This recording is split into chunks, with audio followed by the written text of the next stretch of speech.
बिस्मिल्लाहिर्रहमानिर्रहीम। Dear students, आज का हमारा लेक्चर ईटा मेडिकल टेस्ट 2018 के बायोलॉजी एमसीक्यूज़ के हवाले से है। ईटा मेडिकल टेस्ट 2018 में जो बायोलॉजी के एमसीक्यूज़ थे उसी के हवाले से बात करेंगे। हर एक क्वेश्चन का सही जवाब, उसका बुक रेफरेंस यानी जिस चैप्टर से जिस टॉपिक से क्वेश्चन सेट किया गया है उसी हवाले से बात करेंगे। तो वीडियो को आप आखिर तक देख लें ताकि आप समझ जाए कि किस तरह एक चैप्टर और एक टॉपिक से वो क्वेश्चन सेट करते हैं ईटा मेडिकल टेस्ट के लिए। सबसे पहले जो क्वेश्चन स्क्रीन पे नज़र आ रहा है वो है alcoholic fermentation is the sole mean of respiration in. ये नीचे जो ऑर्गेनिज्म है जो ऑप्शन में दी गई है इनमें कौन से ऑर्गेनिज्म में अल्कोहलिक फर्मेंटेशन होता है। ऑप्शन ए में है सकारोमाइसिस, बी में है अर्मिलेरिया, सी में है ट्रैकोनिम्पा और डी में है बलानिटाइडियम। तो इस सवाल का सही जवाब है Saccharomyces. Saccharomyces is a genus which contain many species of yeast. These are also known as Baker's yeast. और ये सकारोमाइसिस इसको हम शुगर फंगस भी कहते हैं। Saccharomyces, species of Saccharomyces are used in beer and wine making processes. So for beer and wine making, alcohol is necessary and alcohol formation takes place through alcoholic fermentation which occur only in the Saccharomyces in all of these. So option A, Saccharomyces is the correct answer for this question. Next question जो आपको screen पे नज़र आ रहा है वो है the edible part of Morchella esculenta is. Morchella esculenta एक fungus का नाम है और ये बेसिडियम माइकोटा से बिलोंग करता है। तो इसका जो एडिबल पार्ट है यानी जिस हिस्से को हम कह सकते हैं उसका वो कौन सा पार्ट है, इसका कौन सा हिस्सा है। ऑप्शन ए में है स्कोकार्प, बी में है बेसिडियोकार्प, सी में है जाइगोकार्प और डी में है pseudocarp. So the correct answer, the correct option for this question is Basidiocarp. Edible part of Markila esculenta is Basidiocarp. ये क्वेश्चन फर्स्ट ईयर के बायोलॉजी से चैप्टर 7 से जो प्रोटेस्टा है उसी से लिया गया है और इसमें फंगस लाइक प्रोटेस्टा फिर उसमें उसकी क्लासेस डिस्कस किए गए हैं। तो बेसिडियोमाइकोटा क्लास में मार्किला एस्कुलेंटा उसका एग्जाम्पल है, वहाँ से ये क्वेश्चन लिया गया है। Question third, XO in Drosophila result in sterile। ये सेक्स डिटर्मिनेशन के हवाले से क्वेश्चन है और ये सेकंड ईयर के बायोलॉजी वहाँ पर इनहेरिटेंस का चैप्टर है जिसमें मेंडल लॉज भी डिस्कस किए गए हैं। वहाँ से ये क्वेश्चन लिया गया है कि XO in Drosophila result in sterile. In sterile what? In sterile option A में है फीमेल, ऑप्शन बी में है मेल, सी में है बोथ ए एंड बी यानी स्टेराइल फीमेल और स्टेराइल मेल, या डी में है नो इफेक्ट यानी एक्सओ का ड्रोसोफिला में अगर ये कंडीशन आ जाए तो उस पर कोई भी असर नहीं होगा। So XO and Drosophila result in sterile male, option B it is the correct answer. Question 4, amino acid leucine is coded by how many codons. Leucine एक अमाइनो एसिड का नाम है और ये क्वेश्चन में बताया गया है कि इसी ल्यूसिन के लिए कितनी कोडॉन रिस्पॉन्सिबल है। It is coded by how many codons. तो अगर आपने जेनेटिक कोड का जो टेबल है वो देखा होगा, जेनेटिक कोड का टॉपिक आपने पढ़ा होगा, तो वहाँ पर है कि certain of the amino acid are coded by 1 codon, certain by 2, by 3, by 4 and leucine is the only amino acid which is coded by 6 codon. तो यहाँ पर ऑप्शन में आप देख लें, ऑप्शन ए में है कि इसके लिए 1 कोडान रिस्पॉन्सिबल है, बी में है 2 कोडान, सी में है 3 कोडान और डी में है 6 codon. So amino acid leucine is coded bye 6 codons. Option D it is the correct answer. और ये क्वेश्चन फर्स्ट ईयर की बायोलॉजी में बायोकेमिस्ट्री का चैप्टर है, चैप्टर 2, वहाँ पे इस हवाले से बात हुई है। तो ये वहाँ से जेनेटिक कोड का जो टॉपिक है वहाँ से ये सेट किया गया है। Question number 5, which of the following is not a fern. नीचे जो प्लांट्स है इसमें कौन सा प्लांट पर्न फैमिली से बिलोंग नहीं करता, यानी 3 फर्न है और एक फर्न नहीं है, तो एक कौन सा इसमें ऑप्शन पे आप देख ले। ऑप्शन ए में है टेरिस, बी में है मिज़ेप्टेरिस और सी में है ड्राइप्टेरिस, डी में है Pteridium. So the correct option is Mizepteris. It is not a fern. इसको हम हैंजिंग पर्न कहते हैं, लेकिन ये पर्न है नहीं। It belongs to the oldest known vascular plants which belongs to the group Psilopsida. और ये क्वेश्चन फर्स्ट ईयर की बायोलॉजी से जो चैप्टर नाम 10 है, kingdom Plantae, chapter 9 sorry, kingdom Plantae, वहाँ से प्लांट के हवाले से बातें हुई है, तो वहाँ से क्वेश्चन लिया गया है।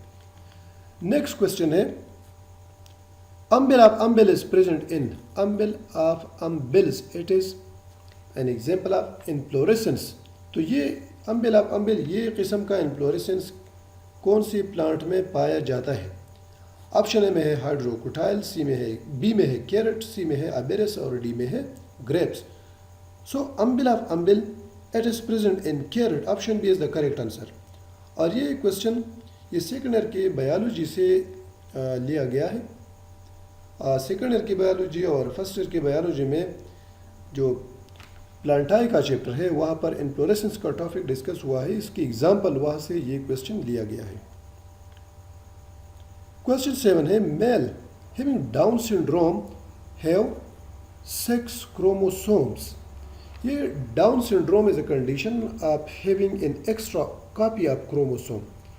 Down syndrome is also known as trisomy 21, यानी 21 क्रोमोसोम की एक इजाफी कापी अगर आ जाए तो कंडीशन को हम क्या कहते हैं, डाउन सिंड्रोम। डाउन सिंड्रोम की वजह से फिर फिजिकल और मेंटल डिसेबिलिटीज़ बच्चों में पैदा होते हैं। तो डाउन सिंड्रोम में 6 क्रोमोसोम किस तरह के होंगे, यहाँ पर बात हुई एक्स्ट्रा कॉपी के। तो ऑप्शन ए में है XXY, बी में है XY, सी में है XYY और डी में है XYY। सो XXY यहाँ पर ये कंडीशन ऑप्शन ए यहाँ पर अगर आप देख लें तो ये इसका सही जवाब आ जाता है। Male having down syndrome have chromosome XXY, option A is the correct answer. Question 8 Darwin's pinches are found in। Darwin pinches, pinches का मतलब बर्ड्स के डार्विन बर्ड्स कहाँ पे पाए जाते थे। ऑप्शन ए में है न्यूजीलैंड, बी में है न्यू गिनिया, सी में है गैलापागोस आइलैंड और डी में है ऑस्ट्रेलिया। तो इस सवाल का सही जवाब है डार्विन पिंचेस, मतलब Darwin birds these are found in Galapagos island which is a province in Ecuador. और ये तकरीबन 18 मुख्तलिफ किस्म के बर्ड्स थे जो कि एक दूसरे से मुख्तलिफ थे, based on their beak form and based on their function. और इसी बिना पर डार्विन ने फिर अपनी थ्योरी ऑफ इवोल्यूशन भी प्रपोज की थी। यही क्वेश्चन इवोल्यूशन का चैप्टर है सेकेंड ईयर बायोलॉजी में, वहाँ पर डार्विनिज्म थ्योरी है, उसी से ये क्वेश्चन लिया गया है। Question 9 Which of the following is the most economically important plant family? ये नीचे जो फैमिलीज के नाम दी गई है उसमें कौन सी फैमिली इकोनॉमिकली इम्पोर्टेंट है, मोस्ट इम्पोर्टेंट। इम्पोर्टेंट तो सब है लेकिन मोस्ट इम्पोर्टेंट कौन सी है। ऑप्शन ए में है पावेसी, बी में है स्टिरेसी, सी में है रोजेसी और डी में है पबेसी। तो इस सवाल का सही जवाब है option D Fabaceae. This family is most economically important. इसको हम लिग्यूम्स या पी फैमिली भी कहते हैं। Question 10 The living phloem, cork and corkembium is collectively called। ये जो लिविंग फ्लोएम है, कार्क, कार्केम्बियम, इसको मजमूई तौर पर, इन सारी चीज़ों को मजमूई तौर पर क्या कहते हैं।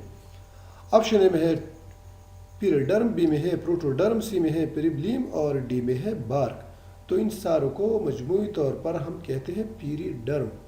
और ये क्वेश्चन फर्स्ट ईयर की बायोलॉजी से chapter 11 form and function in plants, वहाँ पर प्लांट के स्ट्रक्चर के हवाले से बात हुई है, तो ये क्वेश्चन वहाँ से सेट किया गया है। Question 11 all of the following acts as cloning vector except. ये नीचे जो दी गई है BAC bacterial artificial chromosome, B में है YAC yeast artificial chromosome, C में है कॉस्मेट्स और डी में है एस्केरिशिया कोलाई।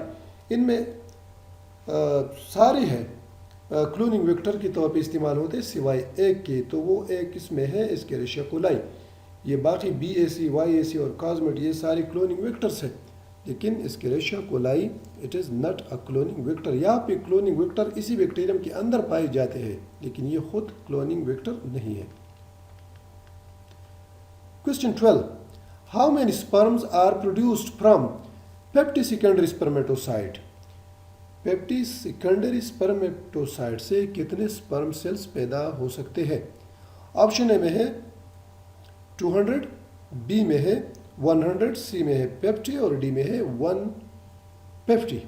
इस सवाल का सही जवाब है option B, sperms produced from पेप्टी secondary spermatocytes are 100 in number, because as we know that on completion of secondary meiosis or meiosis second, each secondary spermatocyte gives rise to 2 sperm। मतलब एक secondary spermatocyte जब meiosis 2 से पास होती है तो उससे 2 sperms बन जाते हैं। तो पेप्टी से कितने बनेंगे? 100। ये क्वेश्चन सेकेंड ईयर के बायोलॉजी से जिसमें रिप्रोडक्शन चैप्टर है और वहाँ पर मेल और फीमेल रिप्रोडक्टिव सिस्टम है, oogenesis स्पर्मेटोजेनेसिस के टॉपिक से, तो स्पर्मेटोजेनेसिस के टॉपिक से ये क्वेश्चन लिया गया है। Question 13, which of the following is a shrub. नीचे जो प्लांट्स के नाम है, ऑप्शन ए में है पारमेलिया, बी में है एस्टर, सी में है रस और डी में है बनाना। इनमें श्रब कौन सा है? तो सबसे पहले तो हम जान लें कि श्रब होता क्या है। जो प्लांट्स है, हर्ब, श्रब्स और trees. So shrubs are small to medium size plants which are perennial and woody in nature. तो इन सवाल का सही जवाब है ऑप्शन सी, रस इट इज़ अ श्रब। जो डेफिनेशन आपको बताया गया उसी हवाले से रस इस कैटेगरी में आता है। ये पारमेलिया, ये तो फंगस है। एस्टर ये स्ट्रेसी फैमिली से है और हर्ब से। बनाना भी श्रब की कैटेगरी में नहीं आती क्योंकि banana is not a woody plant which is a basic character for the shrub. Question 14. In nitrogen fixing bacteria, the nitrogenase complex is sensitive to nitrogen fixing bacteria में nitrogenase enzyme ये कौन से जो option दिए गए हैं, oxygen, carbon dioxide, nitrogen dioxide और nitrate, इनमें किसको ये सेंसिटिव है? तो इस सवाल का सही जवाब है option A, oxygen. Nitrogenase complex is sensitive to oxygen. Option A is the correct answer. Question 15. Overeating psychological disorder is called, overeating मतलब ज़्यादा खुराक करना। ये एक साइकोलॉजिकल डिसऑर्डर है और इसका नाम क्या है? मेडिकल टर्मिनोलॉजी में इसको क्या कहते हैं? ऑप्शन ए में है डिस्पेप्सिया, बी में है सेप्टेसिमिया, सी में है एनोरेक्सिया और डी में है बुलिमिया। तो इस सवाल का सही जवाब है option D, bulimia is a term used for psychological disorder of over eating. ये बाकी जो ऑप्शन है डिस्पेप्सिया ये तो इंडाइजेशन के लिए है और सेप्टिसिमिया इसको हम ब्लड इन्फेक्शन भी कहते हैं। जब बैक्टीरिया या किसी दूसरी पैथोजन की वजह से इन्फेक्शन और वहाँ से खून बार बार बहता हो तो इसी कंडीशन को कहते हैं septicaemia. Anorexia is the loss of appetite मतलब भूख का न लगना। ये क्वेश्चन डाइजेशन का चैप्टर है फर्स्ट ईयर की बायोलॉजी में और वहाँ पर जो डाइजेस्टिव सिस्टम के डिसऑर्डर्स बयान किए गए हैं तो anorexia nervosa, bulimia nervosa, dyspepsia ये सारे वहाँ पर डिस्कस हुए हैं। तो वहाँ से ये क्वेश्चन लिया गया है। Over eating psychological disorder is called bulimia. Option D is the correct answer. Question 16. Evaporation depends upon. Evaporation पानी का बुखारात में तब्दील होना, ये इसका इन्हिसार किस पे है? सरफेस एरिया पे है, बी में है टेम्परेचर पे, सी में है ए एंड बी दोनों पे और डी में है नॉन ऑफ द अबाव। तो evaporation depends upon both surface area and temperature. जब सरफेस एरिया ज़्यादा हो, टेम्परेचर भी ज़्यादा हो तो इवापोरेशन ज़्यादा होगा। टेम्परेचर कम हो, सरफेस एरिया कम हो तो इवापोरेशन कम होगा। और ये main and his environment second year की बायोलॉजी में जो चैप्टर है वहाँ पर इन्वायरमेंट के हवाले से सारी बातें हुई है, इवापोरेशन भी डिस्कस किया गया है। तो ये क्वेश्चन वहाँ से लिया गया है। Lignin could not be expected in which part of the plant cell wall. अब the plant cell wall, plant cell wall में आप देख ले उसकी 3 लेयर्स है। एक है मिडल लेमिला, दूसरा है प्राइमरी वॉल और आखिरी इनसाइड को है सेकेंडरी सेल वॉल। तो क्वेश्चन में आप देख ले की दी गई है कि प्लांट के किस लेयर में लिग्निन मौजूद नहीं होगा सेल वॉल में। ये सी में अगर आप देख लें ऑप्शन सेल मेम्ब्रेन दिया गया है, हालांकि वहाँ पर कि सेल वॉल लिखा गया है तो सेल मेम्ब्रेन तो सिरे से हो ही नहीं सकता। तो सेकेंडरी वॉल और प्राइमरी वॉल में लिग्निन मौजूद है, जबकि मिडल लैमेला में लिग्निन नहीं पाया जाता। It is totally a cellulosic layer. So option B is the correct answer for this question. और ये क्वेश्चन लिया गया है फर्स्ट ईयर के बायोलॉजी चैप्टर 1, वहाँ पर सेल वॉल पे जो सेल वॉल का स्ट्रक्चर फंक्शन सारा डिस्कस हुआ है, उसी से ये क्वेश्चन लिया गया है। Question 18, the following statement is true for the absorption spectra of photosynthesis. ये 4 ऑप्शन दिए गए हैं, इनमें फोटोसिंथेसिस के लिए एब्जॉर्प्शन स्पेक्ट्रा के लिए कौन सा स्टेटमेंट सही है? 3 गलत है, एक सही है, वो कौन सा है? ऑप्शन ए सुन ले, chlorophyll A and B have same absorption spectra. B में है chlorophyll A and B have different absorption spectra. C में है chlorophyll A and carotenoids have same absorption spectra. D में है carotenoids and chlorophyll B have same absorption spectra. तो इस सवाल का सही जवाब है option B, which is the true statement for the absorption spectra of photosynthesis। यह है chlorophyll A and B have different absorption spectra।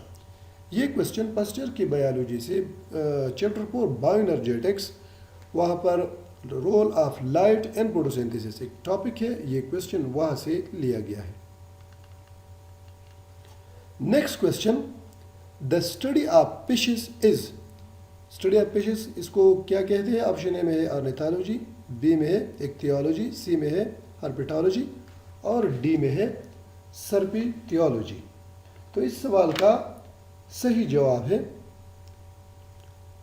Option B ichthyology. The study of fishes is called ichthyology. बाकी को आप देख ले, ये जो ornithology है it is the study of bird, और herpetology it is the study of amphibians and reptiles, and serpentology is the study of snakes. So option B is the correct answer for this question. Question 20, the stage of plasmodium life cycle not related to human body is। Plasmodium life cycle यानी malaria का जो causative agent है Plasmodium, उसका life cycle mosquito और human being दोनों के body में complete होता है। तो कौन सा स्टेज ऐसा है जो कि ह्यूमन बॉडी में नहीं होता? ऑप्शन ए में है मीरोजाइड, बी में है ऊकाइनिड्स, सी में है ट्रापोजाइड्स और डी में है गेमीटोजॉइड्स। तो इस सवाल का सही जवाब option B ookinetes, it is a stage not related to the human body. Option B is the correct answer.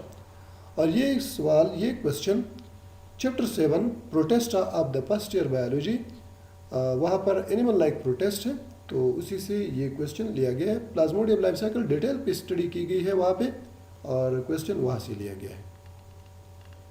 Question 21, in protein synthesis the initiator transfer RNA carrying amino acid methionine land on which side of ribosome. Protein synthesis एक detail topic है second year के biology में। Gene expression का topic है, chromosome and DNA chapter का नाम है, वहाँ पर बहुत तफसील से ये टॉपिक डिस्कस किया गया है। तो जो क्वेश्चन दिया गया है कि the initiator transfer RNA carrying amino acid methionine, ये ट्रांसफर आरएनए जो अपने साथ मेथियोनिन को ले आता है और ये राइबोसोम की किस साइड पे लैंडिंग करता है? ऑप्शन ए में है ई साइड, बी है पी साइड, सी है ए साइड और डी है सी साइड। इस सवाल का सही जवाब है P side. Transfer RNA which carrying methionine land on the P side of ribosome. P का मतलब है peptidyl site. Option B is the correct answer. Question 22, goblet cells और गॉबलेट सेल्स होते क्या है?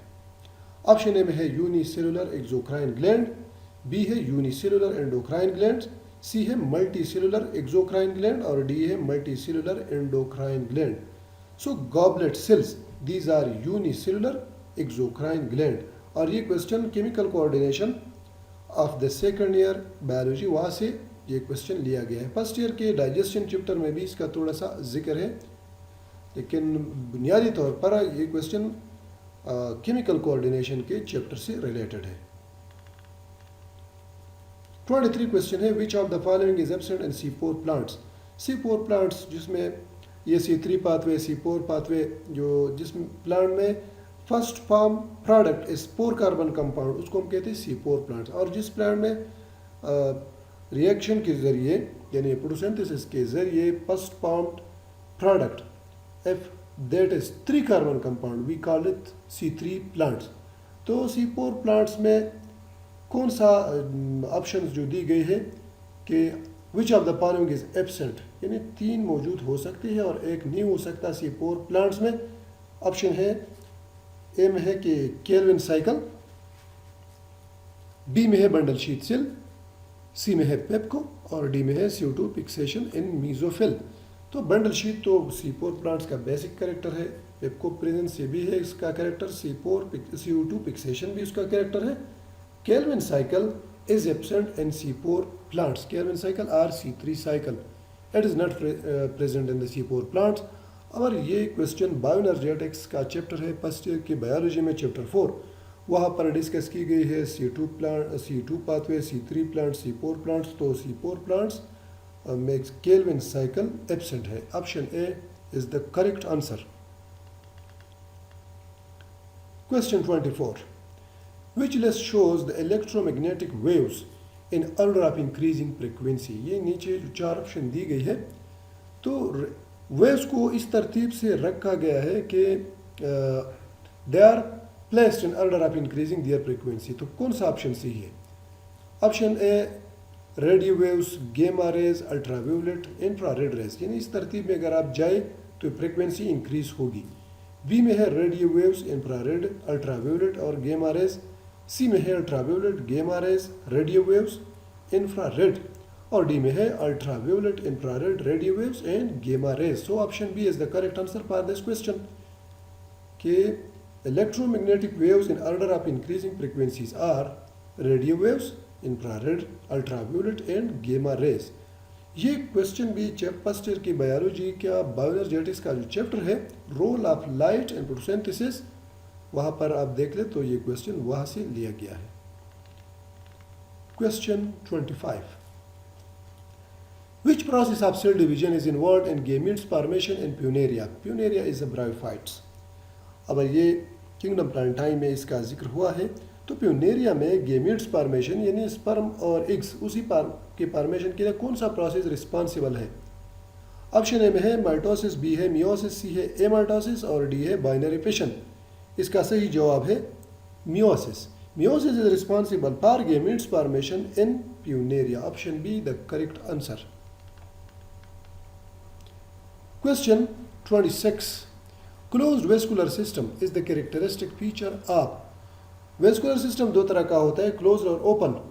जब जाइलम और फ्लोएम के दरमियान कैम्बियम मौजूद हो तो उसको हम कहते हैं ओपन वेस्कुलर सिस्टम। और ओपन वेस्कुलर सिस्टम उन प्लांट में होता है जिसमें सेकेंडरी ग्रोथ हो सकता है। जब जाइलम और फ्लोएम एक दूसरे के साथ जुड़े हुए होते हैं, उनके दरमियान कैम्बियम नहीं होता, तो उसको हम कहते हैं क्लोज्ड वेस्कुलर सिस्टम। और क्लोज्ड वेस्कुलर सिस्टम उन प्लांट्स का कैरेक्टर है जिसमें सेकेंडरी ग्रोथ नहीं होता। तो जवाब मेरे ख्याल में आपके जहन में अब क्लियर हो चुका होगा। ऑप्शन ए में देख लें कि close vascular system is the characteristic of. Option A में है लाइकोप्सिडा, बी में है स्पिनोप्सिडा, सी में है डाइकाट और डी में है मोनोकाट।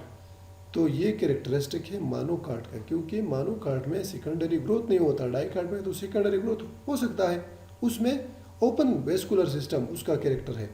ये close vascular system is the characteristic of monocot. Question 27, common name of the Loligopaeli is। Option A में है स्क्विड, बी में है ललीगो, सी में है स्लग और डी में है ऑयस्टर। तो इसका सही जवाब है ऑप्शन ए स्क्विड। और ये क्वेश्चन किंगडम एनिमेलिया से जो मोलस्का का पाइलम, इनवर्टिब्रेट्स के जो पाइलम डिस्कस हुई है मोलस्का की, वहाँ से ये क्वेश्चन लिया गया है। Question 28, Tornaria larva resemble with. Tornaria larva इसका रिजेम्बलेंसेस यानी कौन से अदर लार्वे है जिसकी वजह से ये रिजेम्बलेंसेस शो करता है? ऑप्शन ए में है बाइपिनेरिया लार्वा, बी में है ट्राकोपोर लार्वा, सी में है ग्लाचिडियम लार्वा और डी में है instar larva. So Tornaria larva, it is a planktonic larva of some species of hemichordate which similar in appearance to bipinnarial larva of starfish। ये क्वेश्चन किंगडम एनिमेलिया से लिया गया है। वहाँ पर स्टारफिश यानी इकाइनोडर्मेटा का जो पाइलम है और हीमिकॉर्डेटा दोनों पढ़ ले तो वहाँ से ये क्वेश्चन लिया गया है, फिर समझ में आ जाएगा आपके। Question 29, Taxus baccata is the botanical name of. Taxus baccata नीचे जो प्लांट्स है ऑप्शन में दी गई है, इनमें किसका बोटानिकल नाम है? ये इंग्लिश नाम दी गई है। ऑप्शन ए में है पेवर ट्री, बी में है डेडली नाइट शेड, सी में है इंग्लिश यू और डी में है डेफोडिल्स। तो Taxus baccata is the botanical name of English yew. बाकी डेडली नाइट शेड इसको हम कहते हैं एट्रोफा बेलाडोना, इसका बोटानिकल नेम है बेलाडोना। डेफोडिल का बोटानिकल नेम है नार्सिसस और पेवर ट्री का बोटानिकल नाम है वेचेलिया। सो इंग्लिश यू और इसका botanical name Taxus baccata, option C इस सवाल का सही जवाब। Question 30, Venus flower basket belongs to which group of organisms? Venus flower basket ये ऑर्गेनिज्म की किस ग्रुप से इसका ताल्लुक है? ऑप्शन ए में है एंजियोस्पर्म, बी में है स्पॉन्ज, सी में है मेरिनेल्जी और डी में है फंगस लाइक प्रोटेस्ट। तो इस सवाल का सही जवाब है option B, Venus flower basket belongs to the sponge. Sponge ये इनवर्टिब्रेट फाइलम है और एनिमल से इसका ताल्लुक है। They are found in the deep Pacific ocean. So Venus flower basket is a sponge. Option B is the correct answer. ये question भी kingdom Animalia और वहाँ पर इनवर्टिब्रेट का पाइलम स्पॉन्ज, उसी से ये क्वेश्चन लिया गया है। उम्मीद है आपको आज की जो वीडियो है वो पसंद आ चुकी होगी। बाकी इसकी जो क्वेश्चन है ईटा मेडिकल टेस्ट 2018 के, वो दूसरे लेक्चर में उसके हवाले से बात होगी। अगर आपको ये वीडियो पसंद आई हो तो आप हमारे चैनल को ज़रूर सब्सक्राइब करें। Thank you for watching this video.